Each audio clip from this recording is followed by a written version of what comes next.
ચાલો ધોરણ 8ના વહાલા બાળકો, ગયા લેક્ચરની અંદર આપણે એક મોસ્ટ આઈએમપી અગત્યની ટૂંકનોંધ જોઈ હતી, જે તમારી સામે સ્ક્રીનમાં દેખાઈ રહી છે કે 1857ના સંગ્રામની અંદર ગુજરાતની ભૂમિકા શું હતી. બરાબર, આપણું ગુજરાત છે એ સંગ્રામમાં કેવી રીતે લડ્યું એના વિશે આપણે ચર્ચા કરી હતી. તો એ અગત્યની ટૂંકનોંધ આપણે જોઈ હતી. હવે ત્યાર પછી 1857ના સંગ્રામનો અંત કેવી રીતે આવે છે એના વિશે આપણે ચર્ચા કરવાની છે. તો હવે આપણે જોઈએ છીએ કે ઈસવીસન 1857ના સંગ્રામનો અંત કેવી રીતે આવે છે. બરાબર, સંગ્રામમાં આપણને સફળતા મળે છે કે નિષ્ફળતા મળે છે એની પણ આપણે ચર્ચા કરવાના છે. સંગ્રામ દરમિયાન અંગ્રેજ સરકારને શસ્ત્રો અને સૈનિકોનો નવો પુરવઠો ઇંગ્લેન્ડ, ઈરાન વગેરે સ્થળેથી મળ્યો હતો. જો 1857ના સંગ્રામમાં આપણે અંગ્રેજો સામે લડતા હતા, તો એ દરમિયાન અંગ્રેજ સરકાર જે છે એની સૈનિકને શસ્ત્રો કોણ આપતું આપણા ભારતની અંદર? તો કે ભાઈ ઇંગ્લેન્ડથી શસ્ત્રો આવતા, ઈરાન છે એ અંગ્રેજોને મદદ કરતું. આ બધા દેશ એવા છે કે જે આપણા ભારતમાં રહેલા અંગ્રેજો છે એને શસ્ત્રો આપીને શું કરતું? મદદ કરતું. 1857ની 10મી મે સંગ્રામની શરૂઆત થઈ હતી, પરંતુ ઈસવીસન 1857નો જૂનના અંતમાં અંગ્રેજો પાસે બનારસ અને અલ્હાબાદ પુનઃ આવી ગયા હતા. જો 10મી મેના રોજ 1857ના રોજ સંગ્રામ શરૂ થયો. એટલે વિચાર કરો, એપ્રિલ, મે અને જૂન, એક મહિનાની અંદર તો અંગ્રેજોએ બનારસ અને અલ્હાબાદ પાછું લઈ લીધું. આપણે પહેલાં જીતી લીધું હતું. એક મહિનામાં તો અંગ્રેજોએ પાછું આપણી પાસેથી જીતીને એને પાછું લઈ લીધું. બરાબર, એટલે એ પહેલી જ સાબિતી છે કે આપણે સંગ્રામમાં સફળ ગયા નહોતા. અહીંથી જ ખબર પડે આપણને. જુલાઈના અંતમાં તો કાનપુર, બરાબર, જુલાઈ મહિનાનો અંત હતો ત્યાં સુધી તો કાનપુર આપણે જીત્યું હતું. પાછું કાનપુર અંગ્રેજો આપણી પાસેથી પાછું લઈ લીધું. સપ્ટેમ્બર 1857માં દિલ્હી પાછું મેળવી લીધું. જો આપણે આગળ ભણી ગયા હતા, બરાબર, 80 વર્ષના બહાદુર શાહ ઝફર દિલ્હી જીતી લીધું હતું. બહાદુર શાહ ઝફરને આપણે રાજા બનાવ્યા હતા, ત્યારે એની ઉંમર 80 વર્ષની હતી. હવે સપ્ટેમ્બર મહિનો આવ્યો એટલે બહાદુર શાહ ઝફરના હાથમાંથી દિલ્હી લઈને પાછું અંગ્રેજોએ લઈ લીધું. એટલે 1857માં સપ્ટેમ્બર મહિનો શરૂ થયો એટલે દિલ્હી પણ અંગ્રેજોના હાથમાં પાછું આવી ગયું. બહાદુર શાહ અને તેની બેગમ ઝીનત મહાલને કેદ પકડી લીધા. તેમના શાહજાદાઓનો અંગ્રેજોએ વધ કર્યો. શાહજાદાઓ એટલે કોણ? એના વંશજો. બહાદુર શાહ ઝફરના જે વંશજો હતા ને એને મારી નાખ્યા. બરાબર, બહાદુર શાહ ઝફર અને એની રાણી એ બેને અંગ્રેજોએ કેદમાં પકડીને જેલમાં પૂરી દીધા. બહાદુર શાહ અને તેની બેગમ બર્માની રાજધાની રંગૂનની જેલમાં રાખવામાં આવ્યા અને ત્યાં તેમનું શું થઈ ગયું? મૃત્યુ. બર્માની જે રાજધાની છે રંગૂન, ત્યાં આગળ જેલમાં બહાદુર શાહ ઝફર અને તેની જે રાણી છે એને રાખવામાં આવ્યા અને ત્યાં તેનું શું થઈ ગયું હતું? મૃત્યુ થઈ ગયું હતું. માર્ચ 1858માં લખનઉ પાછું આવી ગયું. ઝાંસીની રાણીના એક વિશ્વાસઘાતીના કારણે ઝાંસીનું પતન થતાં તે કાલ્પી તરફ ગયા. ઝાંસીની રાણી લક્ષ્મીબાઈ કોઈ પણ સંજોગોમાં પોતાનું ઝાંસી અંગ્રેજોને આપવા માગતી નહોતી, પણ એના એક વિશ્વાસઘાતીએ બધી માહિતી અંગ્રેજોને આપી દીધી. ઝાંસીની રાણી સાથે વિશ્વાસઘાત કર્યો. એટલે ઝાંસી પણ હવે કોના અંડરમાં આવી ગયું? અંગ્રેજોના અંડરમાં. ઝાંસીની રાણી ત્યાંથી ભાગી ગયા અને કાલ્પી તરફ એ રવાના થઈ ગયા. તે પછી પણ તે ખૂંખાર લડાઈ લડીને વીરગતિ પામ્યા. છતાં તમે જો અંગ્રેજો સાથે લડ્યા અને લડતા લડતા એનું શું થઈ ગયું? મૃત્યુ થઈ ગયું. જગદીશપુરમાં કુંવરસિંહ, જગદીશપુરની અંદરના કુંવરસિંહ છે, એને લડાઈમાં મરણતોલ ઘા વાગવાથી 1858માં શું થયું? એનું મૃત્યુ. આ વાક્ય ટીક કરો. જગદીશપુરનું કુંવરસિંહનું મૃત્યુ ક્યારે થયું? જગદીશપુરના રાજા, તો કે ઈસવીસન એપ્રિલ 1858ની અંદર થયું. નાના સાહેબ પેશવા અંતિમ પરાજય બાદ નેપાળ તરફ ગયા. પાછળથી તેમણે ભાવનગર જિલ્લાના સિહોર ગામે વસવાટ કર્યા હોવાનું માનવામાં આવે છે. ઈસવીસન 1902માં તેમનું અવસાન થયું કહેવાય છે. અને એક પરિચિતે, બરાબર, વિશ્વાસઘાત કરી તાત્યાને સરકારી અફસરોના હવાલે કર્યો. બરાબર, અને સરકારી અફસરોના તાત્યાને હવાલે કર્યો અને સરકારે 18 એપ્રિલ 1959ના રોજ તાત્યા ટોપે એને ફાંસીની સજા આપી હોવાનો અહેવાલ પ્રસિદ્ધ થયો. જો બે માહિતી આપી છે કે ભાઈ નાના સાહેબ પેશવા છે એ નેપાળ તરફ ગયા હતા. પછી ધીમે ધીમે નેપાળમાંથી આવ્યા ભાવનગરનું આપણું સિયોર છે ત્યાં વસવાટ કરેલો એણે. બરાબર, એવું માનવામાં આવે છે, હજી સાબિત નથી થયું. અને 1902માં એવું કહેવાય છે કે એનું મૃત્યુ થયું હતું. બરાબર, પછી તાત્યા ટોપેની વાત કરી છે કે એક વિશ્વાસઘાતી વ્યક્તિએ માહિતી આપી દીધી અંગ્રેજોને. બરાબર, એટલે તાત્યા ટોપે જે છે પકડાઈ જાય છે અને 18 એપ્રિલ 1859ના રોજ તાત્યા ટોપે જે છે એને શેની સજા આપવામાં આવે છે? તો કે એને ફાંસીની સજા આપવામાં આવે છે. જુદા જુદા માધ્યમોના આધારે એવું જાણવા મળે છે કે તાત્યા તો છટકી ગયેલ, પણ અન્ય ભળતી વ્યક્તિને ફાંસી અપાય.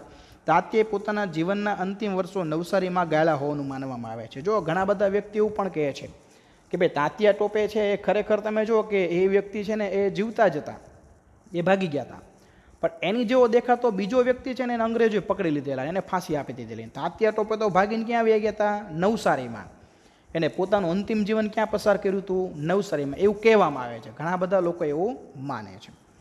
તો અહીંયા આગળ આ સંગ્રામનો અંત કેવી રીતે આવ્યો એનો મુદ્દો પૂરો થાય છે. હવે એક અગત્યનો મુદ્દો આપણે જોવાનો છે કે સંગ્રામ નિષ્ફળ કેમ ગયો.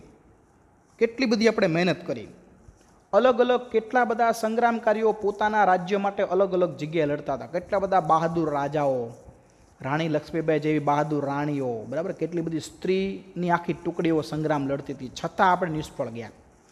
તો આ નિષ્ફળતાના ઘણા બધા કારણો છે. તો એના ટોટલ અહીંયા આપણને 7 કારણો આપેલા છે. કેટલા કારણો આપેલા છે? 7. તો 7 કારણોમાં આપણે જોઈએ. અને આ મોસ્ટ આઈએમપી મુદ્દો છે. આ મુદ્દો તમારે હોમવર્કમાં પણ લખવાનો છે અને પાકો પણ કરવાનો છે.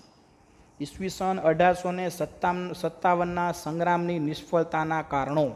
બરાબર. કારણ નંબર 1, સંકલનનો અભાવ હતો. સંગ્રામ કેન્દ્રીય નેતાગીરીને બદલે માત્ર સ્થાનિક નેતાગીરી નીચે લડાયો હતો. જ્યાં તાકાત ઓછી પડતી ત્યાં વધારાની નવી તાકાત શસ્ત્રો સૈનિકોના સ્વરૂપમાં સહાય પહોંચાડવાની વ્યવસ્થા ન હતી. જો પહેલું મહત્વનું કારણ કે સંગ્રામમાં લોકો લડતા હતા પણ પોતપોતાની રીતે અલગ અલગ રીતે લડતા હતા. સંકલન નહોતું, એક સંગઠન નહોતું. બરાબર.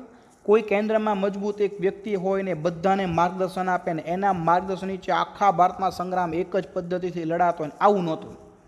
એટલે ટૂંકમાં સંગ્રામમાં આયોજન જેવું કાંઈ હતું નહીં. અને સંગ્રામમાં ઘણીવાર શસ્ત્રોની ઘટ પડતી, બરાબર, સૈનિકોની જરૂર પડતી. હવે શસ્ત્રોને સૈનિકો પહોંચાડવા માટેની વ્યવસ્થા નહોતી, નહોતા વાહન વ્યવહારના સાધનો, નહોતા સારા રસ્તાઓ, નહોતા સંદેશા વ્યવહારના સાધનો કે ભાઈ સંગ્રામકારીઓને એકબીજા પાસે સંદેશાઓની આપલે કરવી હોય તો એના માટેના સાધનો નહોતા. તો આ બધાના કારણે સંગ્રામ જે છે એમાં આપણને શું મળી? નિષ્ફળતા મળી. કારણ નંબર 2, સંગ્રામની શરૂઆત નિશ્ચિત તારીખ કરતાં વહેલી થઈ ગઈ. સંગ્રામ માટેનું આયોજન કેવું થઈ ગયું? વેરવિખેર. અંગ્રેજો ચેતી ગયા. બરાબર. આપણે પહેલાં નક્કી કર્યું હતું, બરાબર, કે ભાઈ સંગ્રામ જે છે 31મી મેના રોજ શરૂ કરવું. પણ મંગલભાઈ છે આપણા ઉતાવળા થઈ ગયા, આપણે આગળ ભણી ગયા. એટલે હજી સંગ્રામ શરૂ થયો, અંગ્રેજોને તરત ખબર પડી ગઈ, આયોજન આખું ખબર પડી ગઈ. એટલે અંગ્રેજો ચેતી ગયા અને સંગ્રામમાં સફળતા મળી નહીં. એને સંગ્રામને દબાવી દેવા માટેનું બધું પ્લાનિંગ અંગ્રેજોએ કરી નાખ્યું. ત્રીજું, સંગ્રામનું ઉગ્ર સ્વરૂપ મોટાભાગે ઉત્તર ભારતમાં કેટલાક વિસ્તાર પૂરતું મર્યાદિત હતું. મોટાભાગના સમાજ સુધારકો સીધી કે આડકત રીતે સંગ્રામમાં જોડાયા ન હતા. આ બતાવે છે કે સંગ્રામને ચેતનાથી ઉભરતા શિક્ષિત વર્ગનો ટેકો મળ્યો ન હતો. જો સંગ્રામ આખા ભારતમાં ઉગ્ર રીતે નહોતો ચાલતો, માત્ર ઉત્તર ભારતમાં સંગ્રામની તીવ્રતા વધારે હતી. અને જે શિક્ષિત લોકો જે કહેવાય, જે સમજદાર વર્ગ કહેવાય, એ લોકો સંગ્રામમાં ઓછા જોડાણ હતા. બરાબર. એટલે સમાજ સુધારકો છે એ જોડાણ હતા પણ આડકત રીતે સીધા સંગ્રામ સાથે જોડાયા ન હતા. એટલે આ બધી બાબતો એવું બતાવે છે કે ભાઈ ઘણા બધા શિક્ષિત લોકોએ સંગ્રામને સપોર્ટ આપ્યો ન હતો. ચોથું કારણ, વિશાળ ભારતની પ્રાદેશિક વિવિધતા માટે જાણીતો છે. જુદા જુદા રાજ્યની ભાષા, ખોરાક, પહેરવેશ જુદો જુદો છે. તેઓ બ્રિટિશ શાસન પહેલાં જુદી જુદી પ્રાદેશિકતાઓ નીચે જીવતા હતા. તેથી હજી તેના મનમાં ભારત મારું રાષ્ટ્ર છે, અમે ભારતના નાગરિક છીએ તેવી ભાવના પ્રજામાં કે રાજામાં વિકાસ પામી ન હતી. આ બધા રાજાઓએ તે સમયે અંગ્રેજોના પક્ષમાં હતા અને તે ઉદાસીન હતા. જો આ અગત્યનો મુદ્દો છે. આપણા ભારતમાં કેટલી બધી વિવિધતા હતી. અલગ અલગ વિસ્તારમાં અલગ અલગ ભાષા બોલાતી, બરાબર, અલગ અલગ વિસ્તારમાં અલગ અલગ ધર્મનું પાલન થતું, બરાબર, અલગ અલગ રાજ્યમાં અલગ અલગ રાજાઓનું શાસન હતું. એટલે ઘણી બધી પ્રજા છે ને એવું ન માનતી કે આખું ભારત આપણું છે. એ માત્ર એવું મને કે ભાઈ આ રાજ્ય છે ને એ જ આપણું છે. એટલે લોકોને ટૂંકમાં ભારત પ્રત્યે પ્રેમ નહોતો, ભારતની અંદર એકતા નહોતી. અને ઘણા બધા રાજા પણ એવા હતા કે જે અંગ્રેજોના સપોર્ટમાં હતા. બરાબર. સંગ્રામની અંદર એને સપોર્ટ કોને આપ્યો? અંગ્રેજોને સપોર્ટ આપ્યો. તો આવા બધા પણ કારણ જવાબદાર છે. એકતા નહોતી દેશમાં, જેના કારણે સંગ્રામમાં આપણને સફળતા મળી નહીં, અને સંગ્રામમાં શું મળ્યું આપણને? નિષ્ફળતા. દાખલા તરીકે જો ઉદાહરણ આપ્યું છે કે ભાઈ શીખ લોકોને ગુરખા લોકો છે એ કોના પક્ષમાં રહીને સંગ્રામ લડ્યા? તો કે ભાઈ અંગ્રેજોના પક્ષમાં. હતા કોણ? એ લોકો ભારતીય, પણ એને છતાં પણ સપોર્ટ કોને આપ્યો? તો કે અંગ્રેજોને. આ એનું જીવતું જાગતું ઉદાહરણ. સંગ્રામમાં લશ્કર, શસ્ત્રો, સેનાપતિની સરખામણીમાં અંગ્રેજો કેવા હતા? ચડિયા હતા. આપણા ભારતના લોકો પાસે શસ્ત્રો નહોતા, આપણા ભારતના લોકો પાસે તાલીમ પામેલા આધુનિક સૈનિકો નહોતા. હવે આ બધી બાબતમાં આમ તમે જુઓ ને તો અંગ્રેજો આપણા કરતાં ચડિયા હતા. તો આપણો લાકડીની આટા મારતો તો અંગ્રેજો રિવોલ્વર કાઢે, બરાબર, આગળથી ડૂમ કરી દે. તો આ બધા કારણો એવા છે કે જેના કારણે આપણને સંગ્રામમાં સફળતા મળી નહીં. અને છેલ્લું કારણ કે જુદા જુદા આગેવાનો ભારતમાંથી અંગ્રેજોને હરાવવાને બદલે પોતે ગુમાવેલી સત્તા પાછી મેળવવાના આશયથી લડતા હતા. તેથી અન્ય માટે કે સમૂહ માટે લડ્યા નહીં. જેટલા રાજાઓ છે, બરાબર, એ રાજાઓ સંગ્રામમાં લડતા હતા, પણ ભારત દેશને આઝાદ કરવા માટે લડતા ન હતા.